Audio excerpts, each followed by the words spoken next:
And Lina, you've just come out with just an absolutely fascinating book on the story of your life.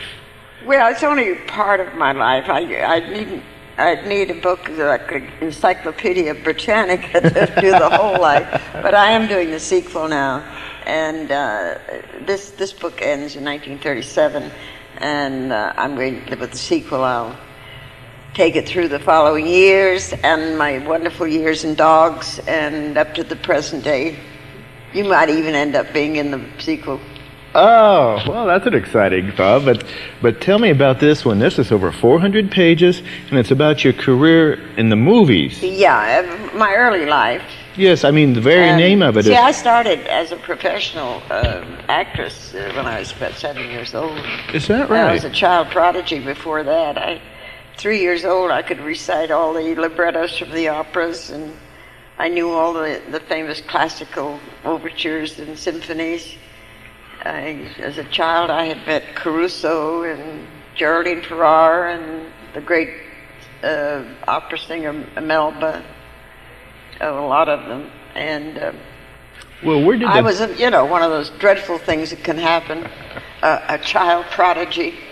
But actually, I started earning a pretty good salary at 1915, at the age of 7. Wow. I appeared at the World's Fair in San Francisco. And eventually they discovered me in Hollywood, which was, of course, the early days of silent films, and Hollywood was just a little overgrown village.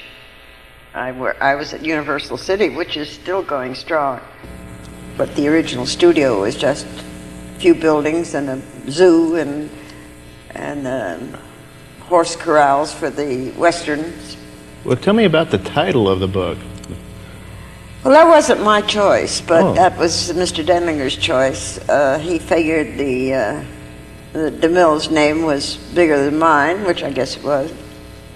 And he wanted to associate the book with the Godless Girl, which was the name of the film. Had nothing to do with me being godless. Of course not.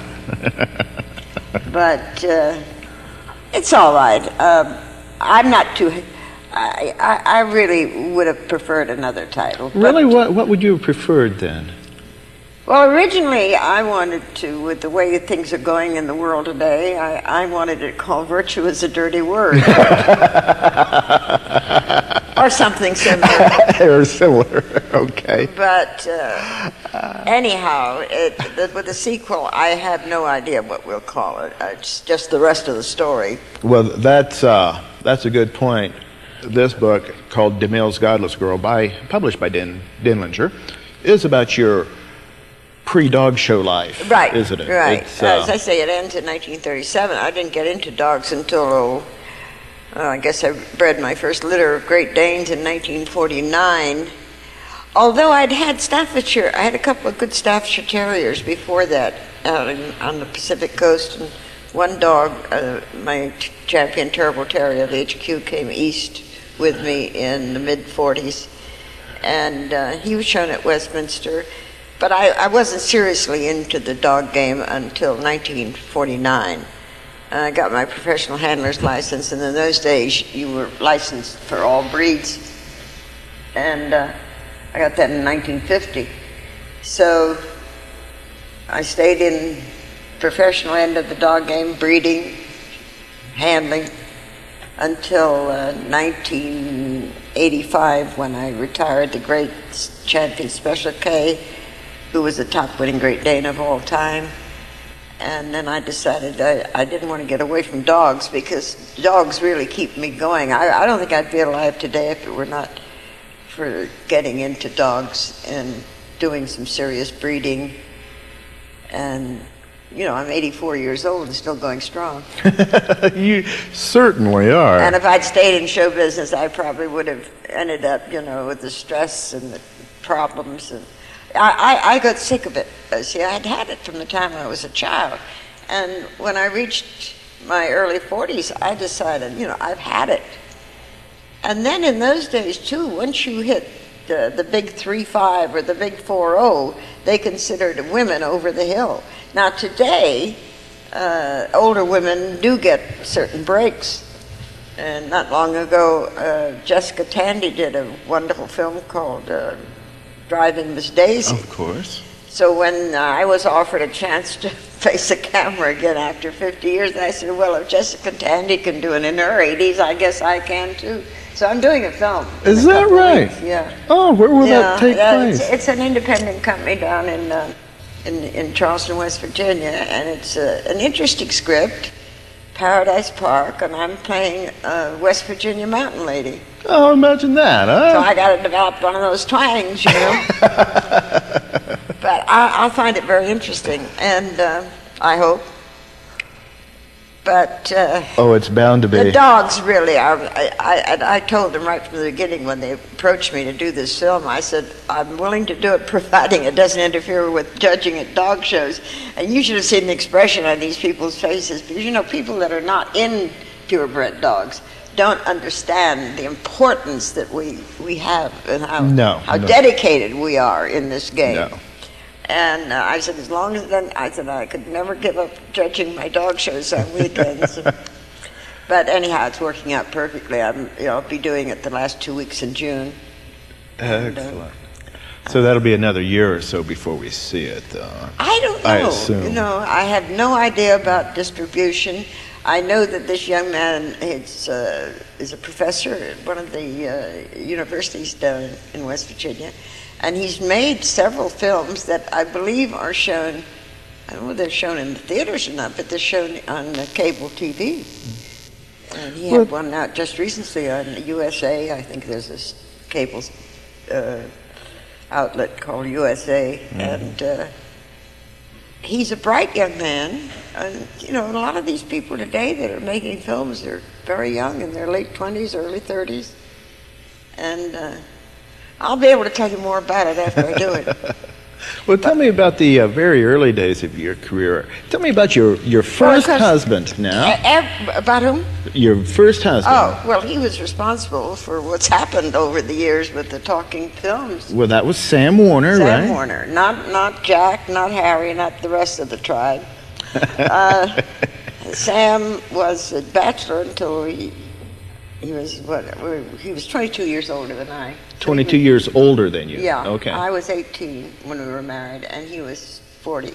But that was the time when he had been a bachelor, but he had been sort of the chief salesman for the Warner Brothers films. And of course, a lot of people don't realize that back in the 20s, Warner Brothers was a third-rate movie company, considered one of the Poverty Row studios, and Sam was a great salesman.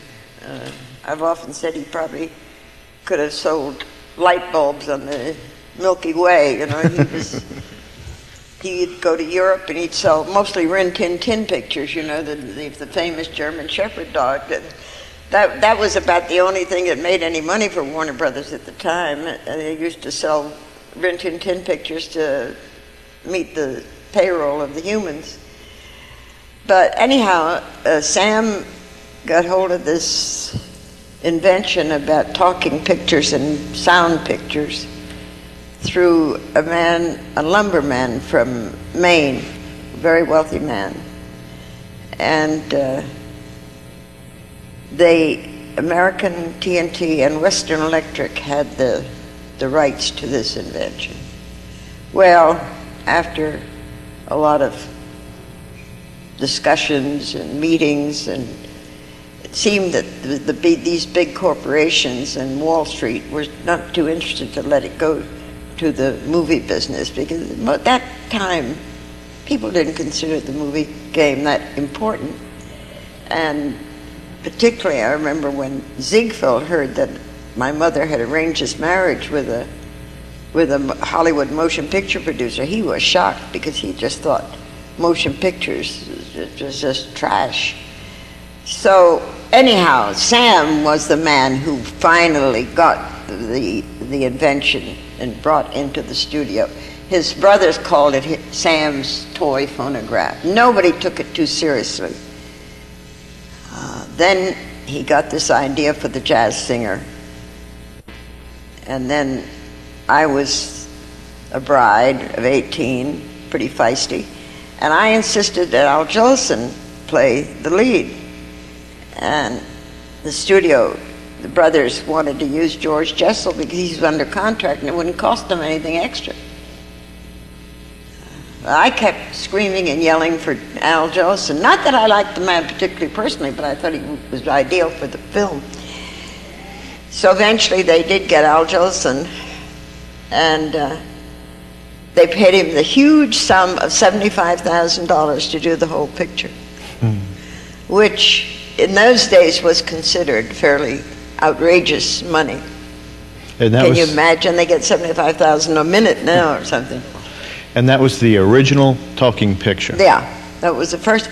Sam had done quite a few shorts in New York at the old Manhattan Opera House, music shorts and opera singers and symphony orchestras, just music. But that was the first drama with sound, and then Jolson did speak just a few lines, but when he sang several songs. Mm-hmm. And then, but unfortunately, Sam died 3 days before the film opened in New York. Oh, gosh. And it was a tragedy because without him, some other company eventually would have had it. You know, Fox had Movie Tone, they were developing that, and it always hurt me, and has still some, if I think about it, dwell upon it. You know, Sam had been offered a position at Paramount Studios if he would break from his brothers and bring the invention to Paramount Films. And I kept pushing him and pushing, because I really wasn't very happy with the way the family was treating me. You know, it was a case of, I was very young, for one thing, and had been in the theater. I was a ballerina, Ziegfeld shows, New York shows. And there was a case of prejudice because of my religion, which happened to be Roman Catholic, and they were Jewish, and the whole thing was such a mess. So I was so happy if Sam could have gone to Paramount under Zucker and Lasky. And at the very last minute, where his mother and father got on the telephone and cried and said, no, you mustn't leave your brothers, and so forth. So it just shows, you know, some things just are not to be. I ended up at Paramount. I did a couple of films at Paramount, 2 or 3 films at Paramount eventually. It was always hurt me to think that he could have probably been running Paramount Studios by the time he got through. But anyhow, that was the thing. He died in 1927 at 42.